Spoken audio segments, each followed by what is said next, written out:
Et je me souviens qu'à l'époque, je parlais déjà de la paix qui régnerait au Proche-Orient, mais une autre paix, cette paix-là. Prochainement, nous pourrons tous voler vers Abu Dhabi et Dubaï, et ils pourront aussi voler vers chez nous. Les fruits de la paix sont nombreux à accueillir, et cette paix s'élargira à d'autres États. Demain, j'accueillerai ici à Jérusalem mon ami, le secrétaire d'État Mike Pompeo, et je débattrai avec lui de l'élargissement de la paix, du cercle de la paix dans notre région. Nous travaillons sur d'autres pays. La paix avec d'autres pays, à mon avis, il y aura d'autres pays qui s'y joindront, et prochainement. Si vous voulez bien fermer la porte, ce serait utile pour avoir plus de paix. On va fermer cette porte pour ouvrir la porte à d'autres pays pour faire la paix. Donc ces développements très importants sont le résultat direct de la politique que je mène depuis plus de 20 ans maintenant. Certains parlent de la doctrine Netanyahou. Et je vais le dire en mots très simples.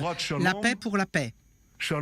La paix sur base de puissance économique, d'une économie de marché libre que nous soutenons, une puissance technologique et militaire que nous développons en parallèle, et une puissance politique qui découle de ces deux puissances précédentes. La paix avec l'Union des Émirats Arabes Unis amènera des progrès dans tous les domaines de la technologie, du tourisme, du combat contre le coronavirus, dans la santé, dans l'énergie, en médecine, dans l'eau, dans l'agriculture, dans les infrastructures. Ils sont intéressés à investir en Israël, et il y aura d'énormes investissements. Et c'est important parce que cela crée de l'emploi, cela crée du travail, cela crée des revenus, et tout cela est toujours important, mais c'est encore plus important en cette période de Covid-19. En cette période de coronavirus, nous faisons beaucoup de choses supplémentaires afin de défendre et préserver vos vies, votre santé et votre travail et vos revenus, citoyens d'Israël. Nous avons prolongé jusqu'à juin 2021 les droits aux allocations chômage ainsi que les congés sans solde. Nous avons donné des prêts et des allocations aux entreprises et aux indépendants. Nous avons donné une allocation à tous citoyens. Nous avons soutenu les entreprises pour intégrer et accueillir de nouveaux travailleurs. Nous avons commencé à réouvrir les cieux, nous avons commencé à réouvrir la culture, nous avons soutenu les soldats libérés, et je ferai encore beaucoup de choses. Je voudrais vous dire ce que vous n'entendez probablement pas dans la presse. Je suis sûr que vous ne l'entendez pas dans la presse. Les mesures que nous prenons ont amené Israël à une très bonne position par rapport au reste du monde. Notre récession est à la moitié de ce qui se passe en Europe. Vous le saviez? Oui, notre récession est à la moitié du niveau de récession européen. Et le chômage en Israël est parmi le plus bas en Israël. Alors qu'on est en plein coronavirus et qu'il y a du chômage dans le monde entier, en Amérique, en Europe et ailleurs. Et je voudrais vous dire que malgré tout cela, je sais que c'est une période difficile. Je me rends sur les marchés, je vais dans les entreprises, je parle avec leurs représentants. Je sais que c'est dur en ce moment. Je sais que ce n'est pas simple. Et je ne me contente pas de ce que nous avons fait, mais je travaille constamment sur de nouveaux plans, sur des projets supplémentaires, et nous travaillons 24 heures sur 24 véritablement. Et j'ai dit toujours que la responsabilité nationale exige un flux d'argent immédiat dans l'économie, et il faut éviter les élections aussi. Et donc, sur la base de cette responsabilité nationale, j'ai décidé ce soir d'accepter le compromis du député Hauser. Ce compromis, cette proposition permet d'amener de l'argent immédiatement aux citoyens et à l'économie d'Israël, ce qui évitera d'avoir besoin d'élections. Ce compromis demande le vote sur un budget immédiatement pour pouvoir tout de suite budgéter la rentrée des classes, la remise en place du travail, la sécurité, le social, la santé. Bref, nous allons pouvoir nous occuper de tous ces domaines.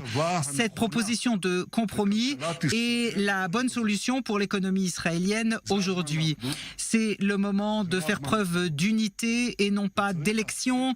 Et il faut cesser maintenant d'avoir un gouvernement dans le gouvernement. Vous savez, j'ouvre les radios, les télévisions aujourd'hui et j'entends des attaques complètement folles contre moi, le Premier ministre, et je dis, mais c'est qui? C'est l'opposition? Mais non, on me dit, c'est des gens du Parti bleu-blanc au gouvernement. Et j'ai dit, ça suffit maintenant, assez. Ou bien on travaille ensemble, ou bien on ne travaille pas ensemble. Je propose de travailler de concert. Je propose de nous unir vers les grandes missions qui nous attendent.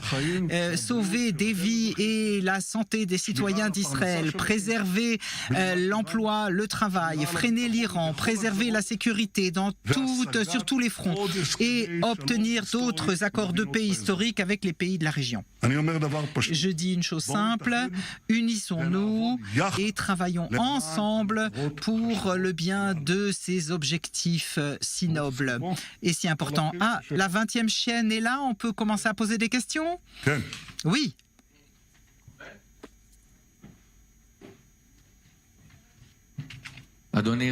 Monsieur le Premier ministre, est-ce que faire passer la loi pour prolonger le budget et le démantèlement du gouvernement en y rajoutant le parti Yamina, est-ce que c'est quelque chose qui est possible? Non. Maintenant, nous évitons les élections. Et je pense qu'accepter la proposition du député Hauser, et je pense que Benny Gantz a été d'accord hier soir, et puis aujourd'hui, il n'était plus d'accord. Qu'est-ce qui s'est passé entre-temps? Quelqu'un à bleu-blanc s'oppose? Alors je dis les choses très simplement. Si on accepte cela, ce compromis, eh bien la proposition passe. Et ça fait longtemps que j'ai déjà dit que j'appelle Yamina à se joindre au gouvernement. Ils doivent en faire partie, ils doivent apporter leur part, ils doivent nous aider à avancer. On peut toujours repartir, mais rentrer d'abord pour se mettre au travail et retrousser ses manches. C'était vrai à l'époque, c'est vrai encore aujourd'hui. Deux questions avec votre permission, Monsieur le Premier ministre. D'abord, les députés de votre parti, Akunis, Osnat-Mark, disent à la télévision que Gantz n'est pas apte à être Premier ministre. Est-ce que vous avez entendu ces paroles? Et qu'est-ce que vous en pensez? Deuxièmement, est-ce que vous allez respecter l'accord signé et vous allez passer le pouvoir en novembre 2021 à Benny Gantz? Écoutez, moi je vous garantis que ce qu'on dit à bleu-blanc contre moi est bien pire que ce que vous dites. Il faut arrêter d'avoir un gouvernement dans le gouvernement et d'œuvrer contre le gouvernement. On ne peut pas travailler comme ça. Je pense que c'est une réaction naturelle de gens qui entendent constamment les membres députés de bleu-blanc attaquer le gouvernement et le Premier ministre. Ça suffit. Et je pense que si nous travaillons ensemble, les plans et les accords seront respectés. Cela ne dépend que de bleu-blanc. Monsieur le Premier ministre, selon le sondage de la chaîne 13, 50% du public pense que vous prenez vos décisions sur la base de votre avenir juridique et politique. Est-ce que la moitié du public israélien se trompe à ce propos? Et autre question, est-ce que Gantz et Bleu et Blanc entendent ce soir pour la première fois votre accord pour ce compromis, ou est-ce que vous les avez mis au courant avant de venir nous parler? Eh bien, écoutez, je dois vous dire que c'est étonnant que le chiffre soit si bas. Vous n'arrêtez pas de le répéter constamment. La presse est totalement enrôlée dans cette propagande contre nous en permanence. Alors d'abord, on a dit que Netanyahou voulait des élections pour des raisons personnelles. Et maintenant, je vous promets qu'on va expliquer que je ne veux pas d'élections pour des raisons personnelles. Je pense que même si je reçois le prix Nobel de la paix, on posera la question qui a financé l'avion. Alors, ça n'arrêtera jamais. Alors, je dis qu'on ne peut pas faire plaisir à tout le monde. La seule chose qu'il faut faire, c'est faire ce qui est bon de faire. Et ce qui est bon de faire maintenant, ce n'est pas des élections, c'est de permettre un flux d'argent immédiat dans l'économie, injecter de l'argent dans l'économie. Et j'ai été d'accord de ce compromis. Est-ce que Bleu et Blanc en étaient d'accord? Et j'ai compris qu'ils en étaient d'accord. Je viens d'entendre qu'ils n'étaient pas d'accord. Écoutez, j'en sais rien. Ils ne me font pas rapport et moi, je dis, moi je parle au public. C'est le plus important. Pour le public, je le dis. Voilà, je suis prêt à cela. J'espère qu'ils seront d'accord aussi. Monsieur le Premier ministre, nous entendons que votre équipe de négociation du Likoud refuse de geler la nomination du directeur de la police selon la proposition de Hauser. Alors, vous êtes d'accord ou pas? Et deuxièmement, est-ce que vous vous engagez à ce que dans 3 mois, vous n'allez pas, à ce moment-là, lancer les élections? Écoutez, je suis très étonné de ce que vous dites. Je ne connais pas cette position. Je n'ai aucunement l'intention de nommer ni le directeur de la police, ni le procureur de l'État. C'est une légende. Ce n'est pas moi qui vais le nommer. Alors c'est évident, je ne veux pas qu'on pense cela. La question, c'est pas de savoir si c'est moi qui vais nommer, mais comment Nissan Korn va nommer? Lui, il peut nommer parce que nous venons de découvrir quelque chose d'extraordinaire, c'est qu'avant d'être nommé ministre de garde des Sceaux, ministre de la Justice, le conseiller juridique lui a fermé un dossier qu'il avait à la police sous la table, quelque chose de secret. Pourquoi est-ce qu'on n'a pas raconté au grand public qu'on avait fermé les yeux sur une accusation contre Nissan Korn? Pourquoi tout à coup on a remplacé Tropper, qui devait être le ministre de la Justice, par Nissan Korn, et on a fermé son dossier? Est-ce qu'il y a ici un conflit d'intérêts? Parce que c'est ce qu'il semblerait. Alors quand le conseiller juridique clôt un dossier pour le ministre de la Justice, et le ministre de la Justice fait passer tout ce que demande le conseiller juridique, est-ce un hasard ou pas? Je peux vous dire que si c'était quelqu'un de droite, oh là là, ce qui se passerait, ce serait le dossier 700 000. Voilà ce qu'on ferait. On ferait tout de suite le dossier et l'accusation 700 000. Alors, je ne veux pas qu'on me fasse la morale, ni me fasse la leçon. C'est pas à vous de le faire. On parle de ceux qui défendent la justice. Comment est-ce qu'on a caché cela au public? Et comment est-ce que vous ne faites pas des enquêtes là-dessus? Pourquoi vous ne faites pas de reportage là-dessus?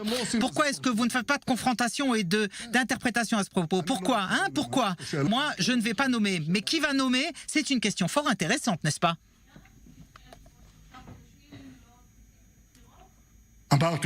Et j'ai dit que si nous travaillons dans l'harmonie, et c'est ce que j'appelle à faire, si nous travaillons dans l'harmonie et qu'il n'y a pas un gouvernement dans le gouvernement, ce gouvernement ira jusqu'au bout de son mandat comme on s'en est mis d'accord. Dans les conditions sur lesquelles on s'est mis d'accord. Le conseiller Kushner de Trump a dit ce soir sur la CNN, c'est que l'accord entre Israël et les Émirats a augmenté la possibilité que les USA vendront le F-35. Après que Yediot Ahronoth ait développé et dévoilé ceci la semaine dernière, vous avez dit que c'était des infox. Est-ce que vous pourriez maintenant nous dire qu'est-ce que dit Israël à ce propos? Et si vraiment une telle affaire s'est faite avec les Américains, pourquoi est-ce que le public n'a pas été mis au courant? Écoutez, il n'y a rien comme contradiction. L'accord de paix entre Israël et les Émirats n'incluait aucun accord d'Israël à un accord de vente d'armes, quel qu'il soit. On ne nous a pas dit qu'il consigne pas. Non, il n'en était pas question. Et moi, j'ai dit et répété quelle était notre position traditionnelle qui n'a pas changé. Et je voudrais vous dire davantage. Quand je travaille, tout le monde pense, voilà, c'est ça le secret. Parce que la gauche a beaucoup de mal à supporter qu'on fasse la paix pour la paix. Quand on fait plus exactement la paix sans donner de territoire en contrepartie, c'est intolérable. Alors on vous dit, si vous n'avez pas évacué, vous n'avez pas fait. Alors on veut vous dire, vous n'avez pas fait. Eh ben si, nous avons fait. Et je travaille sur cette paix depuis de longues années. Et je travaille sur le lien avec les Émirats depuis de longues années. Et nous avons fait des actions avec les Émirats depuis de longues années. Ça n'est pas quelque chose qui est venu au dernier moment après un accord. Ça fait longtemps qu'ils demandent ces avions et notre position est la même depuis des années. Mais quelque chose a changé. Vous voulez savoir quand les choses ont changé?